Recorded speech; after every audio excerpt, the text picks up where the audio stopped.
Hello, Internet. This is Andrew with Nights of the Drunk Watch, and we're here to talk about episode 8 of The Haunting of Bly Manor, the romance of certain old clothes. We are the Nights of the Drunk Watch, And and And now our now talk, our talk begins. begins.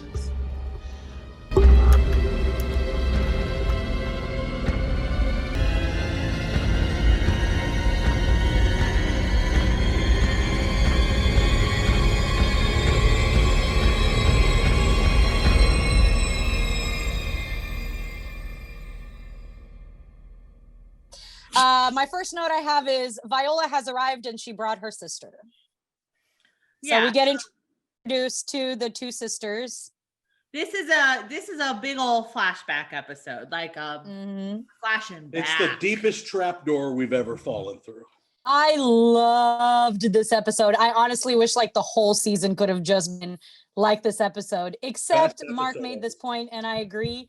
I wish it was in color. I wanted to see the costumes. I wanted to see the house. I wish they would have done color. Again, I wasn't taken out of it at all. Didn't recognize the actress. I might have picked up it was in sepia or black and white, but I didn't even notice. It worked for me. So how do you feel about Viola in the beginning and her sister? I mean, you could tell by the look on her face that she was obviously the scheming bitch. Yeah, like she definitely and it became frustrating because like you think it's gonna be like a tale of sisters. I just watched Hamilton. I know how this will go, and then it's like, nope, nah, Viola's like, not me. I'm gonna do it. Like I really thought it was gonna go the other way on that one for a second, and then it didn't, and that was rough. Hey, women back then couldn't support each other like they can nowadays. Yeah, I will admit, like, I know that we're eventually going to talk about it, but because they made such a big deal about the dresses, I originally thought Viola was the one in the attic and that her sister was the lady of the lake. And I like how they turned that completely around, and I was like, oh, that makes so much more sense.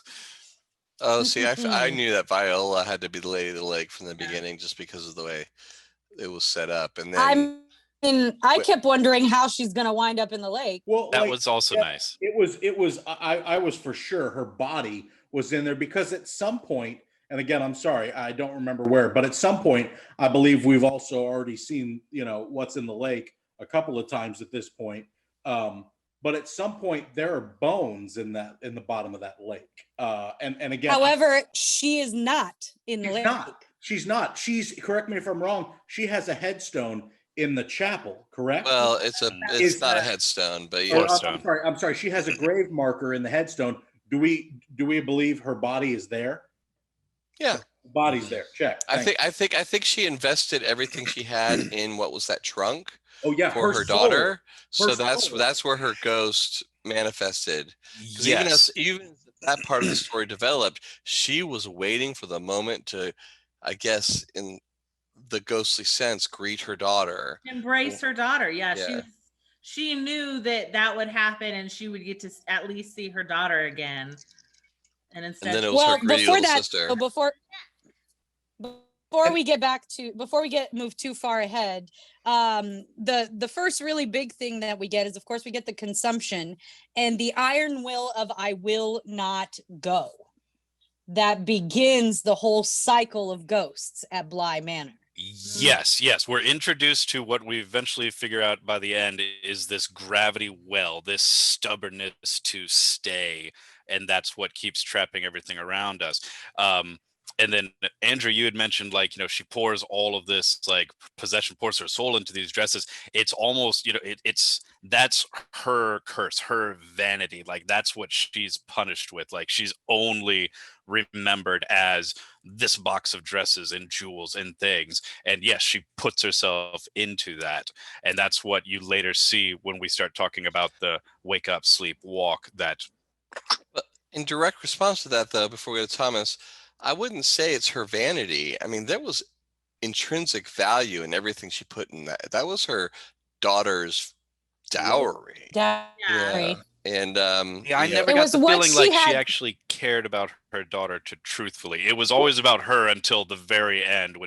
She made a very big deal. Make sure this goes to Isabel. This is for Isabel. Yeah. And then the husband was like, we can't touch it. those are for Isabel. Those are for Isabel. And, you know, it required the sister to find the keys and sneak in and take it for herself. But I feel like what she put into that curse. This is only for my daughter. You Well, open this, I'm going to come haunt you. It's everybody's personal hells. That's what that treasure chest of dresses, jewels, that was going to be her daughter's dowry, her legacy, that was going to ensure her future. She created her own personal hell, and she attached herself to that. She put everything in there, and you know that's why that's why she became the Lady of the Lake. And I love that device. That's something I don't think we've seen at any other time.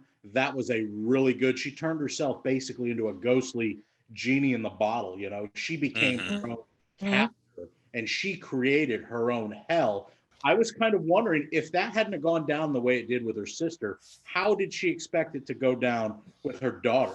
You know, would it have been more tragic if the daughter did, like, she just couldn't help it? She wanted to know more about her mother one day, unlocked the trunk, and like killed her daughter. Would that have been more poetic? No, but She wouldn't have killed her daughter. She wouldn't have killed her daughter. But do we know what would have happened after Yes. a ghost? Yes, because she walked in the room.